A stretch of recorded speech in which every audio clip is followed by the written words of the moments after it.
Hey guys, in this video I will show you how to add full reel on Instagram story. Alright, let's begin.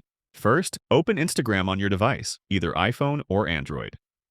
Go to the Reels section by tapping the Reels icon and find the reel you want to share. Tap the share icon.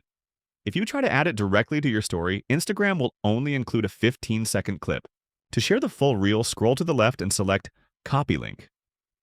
Next, go to the App Store or the Google Play Store and search for the app Instant Save. Download and install it. The app is free and safe to use. Once installed, open Instant Save and it will automatically detect the copied reel. Tap on the reel and click the save icon at the top right. After saving, return to the Instagram app. Tap on your story at the top left corner and choose Share to Story. This will allow you to upload the full reel, no matter if it's 30 seconds, 2 minutes, or longer. So that's basically how you can add full reel on Instagram story. And that's it for this video. If you find this video helpful, please consider subscribing and leaving a like. Thanks!